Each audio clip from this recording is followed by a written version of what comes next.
La Russie est en train de perdre la guerre, non seulement sur le champ de bataille, mais aussi financièrement, derrière les lignes de front. La machine de guerre de Poutine s'effondre sous le poids des sanctions qui écrasent l'économie et provoquent une pénurie d'argent liquide. Malgré la quantité de missiles lancés, Poutine ne peut vaincre un ennemi. Les mathématiques. L'économie russe est confrontée à une bombe à retardement, bien plus qu'un simple ralentissement. Quand vous verrez les chiffres, vous comprendrez pourquoi la Russie ne pourra jamais gagner cette guerre. Levons le voile sur la catastrophe économique qui est en train de déchirer le Kremlin de l'intérieur. Sovcomflot, la plus grande compagnie maritime russe, a publié son rapport sur les résultats du premier trimestre 2025. Les chiffres sont accablants. Une perte de 393 millions de dollars. Cela peut sembler anodin, mais quand on y réfléchit, c'est catastrophique. Il y a un an, au premier trimestre 2024, l'entreprise avait enregistré un bénéfice de 216 millions de dollars sur ses opérations. L'écart dépasse un demi-milliard de dollars en seulement un an. Un passage de bénéfices solides à des pertes énormes signale des difficultés pour toute entreprise, indépendamment de sa taille. Et il ne s'agit pas d'une start-up en difficulté, mais de la principale compagnie maritime russe, censée être protégée des pires effets des sanctions. Mais Sovcomflot n'est pas une exception. C'est un aperçu de la situation dans toute l'économie russe. Pour comprendre notre intérêt pour Sovcomflot, il faut saisir la nature des sanctions occidentales contre la Russie. Ces sanctions empêchent principalement la Russie d'exporter du pétrole et du gaz via les routes maritimes et les ports européens. Les compagnies maritimes russes, dont Sovcomflot, ont utilisé la flotte fantôme pour contourner les sanctions et transporter le pétrole. Ces pétroliers âgés battant pavillon étranger échappent au contrôle et aux routes maritimes habituelles, ou utilisent une série complexe de contrats pour dissimuler le fait que le pétrole provient de Russie à l'origine. La flotte fantôme est responsable du maintien à flot de l'économie russe, puisqu'on estime qu'elle représente environ 10% de tous les navires pétroliers dans le monde. Toutefois, les navires doivent faire des trajets bien plus longs, où les contrats rapportent moins que le transport légal à cause des risques. La combinaison d'un manque de contrats viables et du passage à des méthodes d'exportation moins rentables signifie que des entreprises comme Sovcomflot continueront d'être étranglées par les sanctions occidentales, et ces sanctions risquent de s'étendre avec le temps. Des pays comme l'Allemagne, l'Estonie et la Finlande se sont tous retrouvés sous les projecteurs après des saisies ou l'augmentation des contrôles sur les navires quittant la Russie par la mer Baltique. La Suède a aussi annoncé l'arrêt et l'inspection de tous les navires dans sa zone économique exclusive, qui couvre l'unique voie maritime reliant la Baltique à la mer du Nord et à l'Atlantique, indiquant que la flotte russe n'est plus assez puissante ou menaçante pour escorter chaque navire de la Shadow Fleet dans la région. Cette guerre économique entre l'Union européenne et la Russie est quelque peu affaiblie par le fait que certains pays européens importent encore techniquement des combustibles fossiles russes. Certains membres ont dépensé plus pour les hydrocarbures russes que ce qu'ils ont promis à l'Ukraine. Cependant, le sentiment grandit en Europe qu'elle doit devenir énergétiquement indépendante, ou bien changer ses principaux importateurs pour les États-Unis, la Norvège et d'autres pays non affiliés à la Russie ou au Brésil. Russie, Inde, Chine, Afrique du Sud, et augmenter les sanctions pour ralentir ce flux de revenus. Le Centre de recherche sur l'énergie et l'air pur l'a souligné. Le renforcement des sanctions est passé d'un outil politique à une nécessité pratique, et cette persévérance est la clé pour un véritable impact. À l'échelle mondiale, les revenus d'exportation des combustibles fossiles russes ont chuté d'environ 33% depuis février 2022, et les tendances à court terme suggèrent des pertes croissantes, avec très peu d'options pour revenir au niveau de 2024 sans parler des niveaux d'avant-guerre. Certes, les exportations de pétrole et de gaz de la Russie ne sont qu'un des moyens pour financer son économie. Cependant, il est rapidement clair que les autres options mènent à la ruine. Finalement, Poutine fait face à ce que les économistes appellent une trinité impossible. 3 objectifs irréconciliables. D'abord, maintenir la machine de guerre au maximum de ses capacités. Deuxièmement, maintenir une économie intérieure fonctionnelle. Troisièmement, éviter l'effondrement économique. Alors que les 2 derniers objectifs sont relativement faciles à atteindre ensemble. Pour les pays sans guerre ni corruption excessive, la Russie devrait sacrifier sa capacité à financer son armée et la R&D d'armes. Poutine a apparemment choisi le premier objectif au détriment des 2 autres. La Russie alloue environ 40% de son budget fédéral total aux dépenses militaires, ce qui illustre cette situation. Un tiers de ce budget est dissimulé au public et classé top secret. Pour mettre cela en perspective, même lors de la Seconde Guerre mondiale, les dépenses militaires des États-Unis, la plus grande économie mondiale, ont atteint un pic d'environ 37%. Et cela s'est produit pendant un conflit mondial existentiel avec des conditions de victoire claires. En revanche, La Russie alloue à un conflit régional des ressources équivalentes à celles de la Seconde Guerre mondiale, sans critères clairs pour définir la victoire, au-delà du contrôle total de l'Ukraine ou de sa reddition. Pire encore, au cours des dernières années de guerre, la Russie n'a réalisé que des progrès négligeables vers ses objectifs ambigus. C'est là que ça devient vraiment insensé. Les entreprises russes n'opèrent pas dans des conditions de marché normales, elles fonctionnent dans ce qu'on ne peut appeler que du socialisme de guerre. Le Kremlin contraint les entreprises privées à maintenir leur production à des prix imposés par l'État, indépendamment de leur rentabilité. Quand ces entreprises perdent inévitablement de l'argent, le gouvernement contraint les banques russes à octroyer des prêts à des taux inférieurs au marché. Cela a des effets à long et court terme sur tout le système économique. Les taux de la banque centrale dépassent 20%, mais les entreprises proches du pouvoir obtiennent des prêts à 7-9%. Cependant, ces entreprises doivent payer des salaires élevés pour embaucher sur un marché du travail avec un taux de chômage inférieur à 2%. Un taux de chômage bas peut paraître positif, mais il est en fait inférieur au niveau sain de 3 à 4%. Cela indique que le pays traverse une grave pénurie de main-d'œuvre. La pénurie de main-d'œuvre cause une inflation des salaires, les entreprises devant attirer les travailleurs avec des rémunérations généreuses, les obligeant à contracter plus de prêts pour financer l'entreprise. Parallèlement, la Russie a fait en sorte que la plupart de ces grandes entreprises soient détenues par des individus au sein du pays. L'absence de financement international force les citoyens russes à acheter et échanger des obligations pour les entreprises.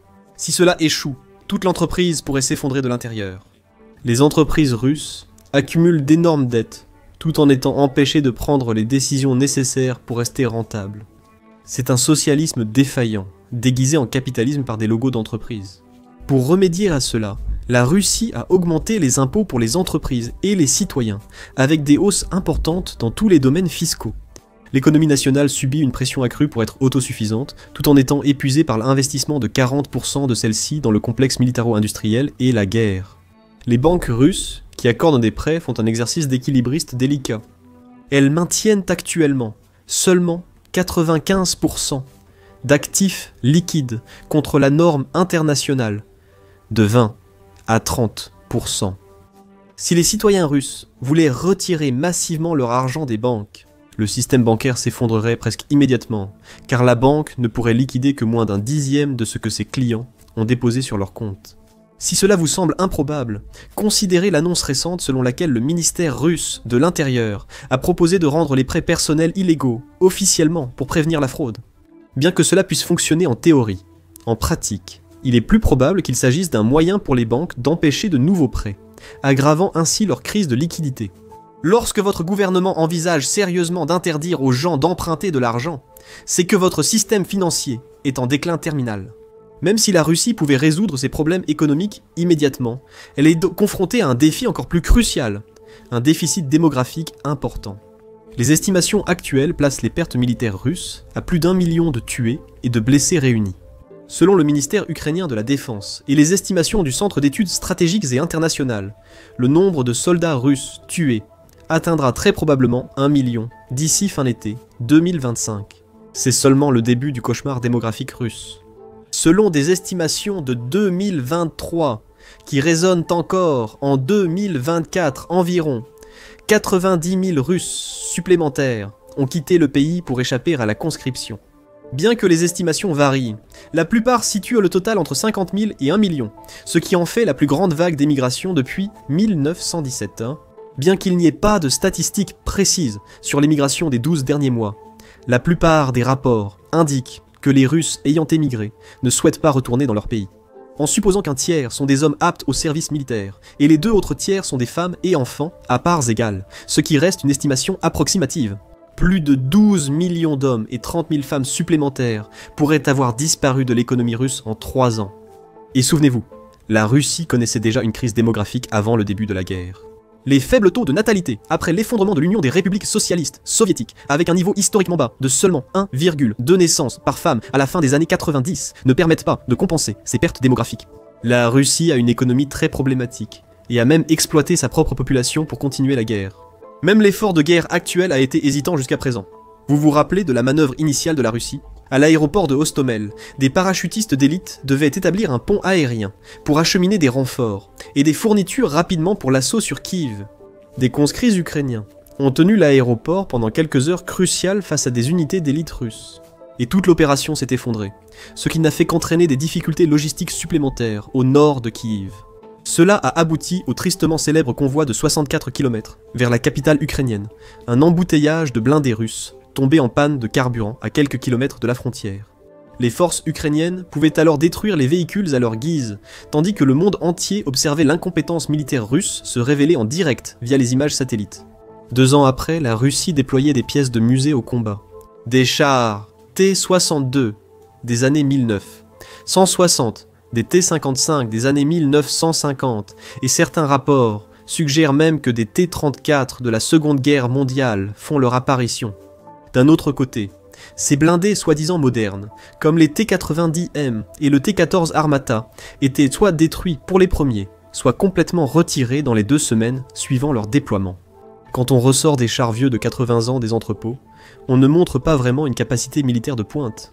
L'Ukraine a prouvé que la guerre moderne ne nécessite pas des ressources dignes d'une superpuissance, mais de l'innovation, de l'adaptabilité et une utilisation intelligente de la technologie. Tandis que la Russie chancelait, l'Ukraine bâtissait un atout bien plus précieux, un engagement européen sincère et pérenne envers ses aspirations.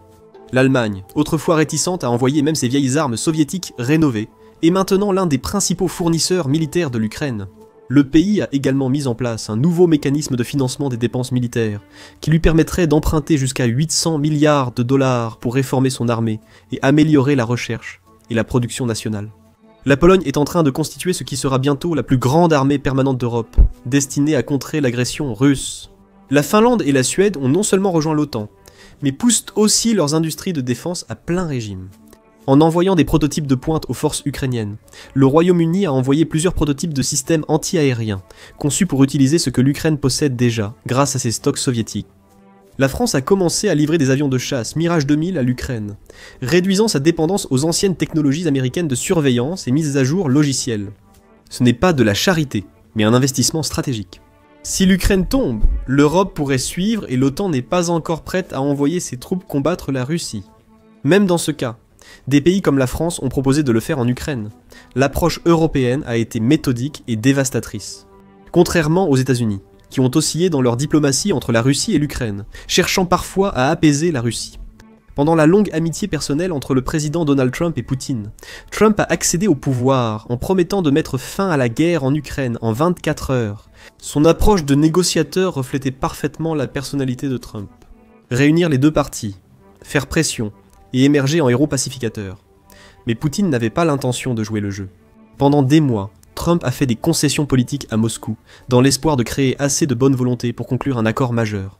Son administration a modifié le langage du G7 pour éviter de qualifier la Russie d'agresseur. Les États-Unis ont dissous le groupe de Yale qui suivait les enfants ukrainiens kidnappés. Selon le secrétaire d'État Marco Rubio, les États-Unis n'ont fait aucune concession à la Russie. Mais les signaux politiques étaient clairs. Malgré les échanges commerciaux minimes entre les États-Unis et la Russie, 0,066% du commerce total américain, en 2024, Donald Trump a insisté pour maintenir les opportunités commerciales avec ce pays. La Russie était absente des réformes tarifaires de Donald Trump, qui ont déclenché une guerre commerciale entre les États-Unis, le Canada, le Mexique et la Chine. L'absurdité de la situation. Trump était prêt à nuire aux relations avec des alliés de la Seconde Guerre mondiale pour des échanges commerciaux insignifiants à l'échelle de l'économie américaine. La stratégie d'apaisement de Donald Trump s'est retournée contre lui de manière spectaculaire des deux côtés. Vladimir Poutine, enhardi par les changements rapides de position de Donald Trump, est devenu encore plus détaché de la réalité de l'incapacité de la Russie à conquérir davantage de territoires et à progresser en Ukraine. Les dirigeants russes ont commencé à émettre des revendications territoriales de plus en plus scandaleuses, faisant référence aux frontières de l'ex-Union des républiques socialistes soviétiques et de l'Empire russe, incluant les États baltes. Les conseillers juridiques de Vladimir Poutine prétendent que la dissolution de l'Union des républiques socialistes soviétiques n'a jamais été légale. La Russie revendiquait de larges territoires en Europe de l'Est. Plus Trump offrait, plus Poutine exigeait. Les négociations d'Istanbul, censées amener à un cessez-le-feu durable, ont échoué. Les négociations directes, avec le président ukrainien Volodymyr Zelensky, ont échoué. Les projets d'accord miniers entre les États-Unis et l'Ukraine, prévus depuis des mois, étant réécrits quotidiennement. Comme l'Ukraine refusait de céder ses ressources, sans rien en retour, Poutine a rejeté toutes les propositions de cessez-le-feu, rompant même les trêves humanitaires limitées, comme la célèbre trêve de Pâques, en envoyant des milliers de drones et de missiles sur l'Ukraine. L'Ukraine a répliqué par ses propres attaques. La Russie s'est dite lésée, et a vivement tenté de revenir aux négociations, sans prendre de mesures concrètes pour le démontrer. Donald Trump a finalement compris ce que les dirigeants européens avaient ressaisi dès le début. Pour Poutine, les concessions sont un signe de faiblesse, pas de bonne volonté. Mais au lieu de changer de cap et d'adopter une approche alignée sur l'OTAN, les États-Unis ont délaissé les négociations russo-ukrainiennes pour se concentrer sur un véritable bourbier, c'est-à-dire le Moyen-Orient, où la Russie est aussi impliquée, bien qu'indirectement.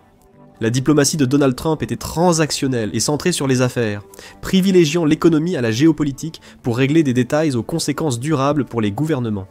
Son style consistait à faire pression sur l'adversaire pour prendre l'avantage dans les négociations et conclure un accord à son avantage. La géopolitique mondiale est plus complexe. Modifier une composante des relations internationales peut avoir un effet papillon sur les autres. Cela peut nuire à la nature de la composante qui est bouleversée. Parallèlement, les efforts du vice-président J.D. Vance pour souligner l'absence d'avancée diplomatique de Trump ont incité certains critiques à le qualifier d'insensible et moralement dans l'erreur. La discordance entre le président et le vice-président a suscité la méfiance de nombreux alliés de l'OTAN envers les affirmations du ministère américain des Affaires étrangères et leur adéquation avec les objectifs de l'Alliance. Pendant que Trump poursuivait des chimères diplomatiques, les dirigeants européens construisaient de vraies solutions. Et voici ce qui nuit réellement aux perspectives à long terme de la Russie. Le soutien européen est plus durable et plus cohérent stratégiquement que tout ce que Trump a pu offrir. Le soutien européen est institutionnel, contrairement à la diplomatie personnelle de Trump. Il est intégré dans les budgets de défense, la planification industrielle et la doctrine militaire. Quand l'Allemagne formera des pilotes ukrainiens, ils voleront sur des avions entretenus par les Européens, avec leur soutien logistique pour des décennies. Plus important encore, les dirigeants européens comprennent qu'il ne s'agit pas seulement de l'Ukraine, mais de toute l'architecture de sécurité européenne d'après-guerre. C'est pourquoi, même des pays traditionnellement neutres, comme la Suisse, participent au soutien à l'Ukraine. L'approche européenne est aussi plus viable économiquement. Les Européens développent une capacité industrielle durable au lieu de grands gestes. Les entreprises de défense européennes adaptent leur production pour fournir des systèmes compatibles avec l'Ukraine. Cela crée des emplois, développe une expertise et garantit que le soutien pourra se poursuivre, quels que soient les changements politiques dans chaque pays. De plus, ces stratégies à long terme sapent les efforts de Donald Trump et de Vladimir Poutine pour rendre l'Europe plus dépendante du soutien extérieur. La France suggère de retirer les ogives nucléaires américaines d'Allemagne, de Belgique et des Pays-Bas, le Royaume-Uni et la France assurant la dissuasion nucléaire européenne. Tandis que les nations européennes établissaient ce réseau de soutien, elles menaient en parallèle la campagne de guerre économique la plus efficace de l'histoire moderne. Bien que la Russie semblait résister aux sanctions initiales, les effets à long terme commencent probablement à apparaître. Les sanctions récentes de l'Union européenne contre les pétroliers de la flotte fantôme ont dévasté des entreprises comme Sovcomflot, touchant 189 navires dans le dernier paquet de sanctions. Les dirigeants européens démantèlent méthodiquement la capacité de la Russie à financer la guerre, au lieu de lancer des sanctions aléatoires pour tester leur efficacité. Poutine a échangé son atout occidental le plus précieux, la bonne volonté politique de Trump, sans rien obtenir en retour, ni concession territoriale, ni allègement des sanctions, ni reconnaissance diplomatique. Ça a été une perte stratégique totale. Après le retrait des États-Unis des négociations, l'Europe a continué, et la Russie reste bloquée en Ukraine, qui est armée par l'Occident. Cela nous amène au dilemme ultime de Poutine, qui s'est considérablement aggravé depuis la perte de Trump comme allié potentiel. Il est confronté à 3 choix impossibles, et sa position stratégique s'est grandement dégradée. Poutine pourrait intensifier ses efforts militaires, potentiellement en utilisant des armes nucléaires tactiques. Mais cela provoquerait des représailles de l'OTAN et rendrait l'Ukraine inhabitable, contredisant l'objectif même de l'invasion. A l'inverse, admettre la défaite entraînerait probablement l'effondrement du régime de Poutine, dont la légitimité repose sur la démonstration de sa force. Un retrait humiliant d'Ukraine enverrait le signal à l'élite russe que Poutine est fini. Cette option va être devenue encore plus dangereuse, car Poutine ne peut plus invoquer la pression occidentale comme excuse pour sauver la face en cas de retrait. La dernière option, la négociation, est celle où la perte de Trump nuit le plus à Poutine. L'Ukraine n'a aucune raison de céder du territoire après 3 ans de résistance réussie, d'autant plus avec le soutien européen solide et durable. La Russie ne peut accepter aucun accord qui ne légitime pas ses gains territoriaux. Mais surtout, Poutine a perdu son principal partenaire de négociation occidental et n'a aucune voie réaliste vers de meilleures conditions. Le retrait de Trump des négociations de paix envoie un signal clair aux autres médiateurs potentiels. Poutine n'est pas un partenaire de négociation fiable. Les dirigeants occidentaux veulent éviter d'être le prochain Trump, offrant des concessions pendant des mois pour finir humiliés par l'intransigeance de Poutine. Et souvenez-vous, La Russie avait occupé environ 18% de l'Ukraine à la fin de 2022. Mi-2025, le pourcentage augmente légèrement, mais le nombre de victimes explose. Selon une analyse de Forbes, la Russie aurait besoin d'environ 230 ans pour occuper entièrement l'Ukraine. Cela nécessiterait environ 100 millions de pertes russes pour une population totale de 144 millions d'habitants en Russie. La Russie manque de temps, d'argent et de personnel pour une occupation totale. Sa seule option réelle est de continuer à affaiblir l'armée ukrainienne, jusqu'à ce qu'il ne reste plus rien pour défendre le pays. Mais l'Europe dispose de coffres bien plus importants, et peut soutenir l'économie ukrainienne pratiquement indéfiniment. Vladimir Poutine est dans une impasse. Il ne peut ni gagner, ni abandonner, ni négocier, et ne peut plus compter sur le soutien politique occidental pour aucune de ses options. Avec Poutine piégé, la Russie tombera quand il fera un choix, car tous les choix sont mauvais. Ce n'est pas le statu quo actuel. Pour découvrir comment l'Ukraine a renversé le cours de la guerre, abonnez-vous à The Military Show pour des actualités quotidiennes. Merci de votre visionnage.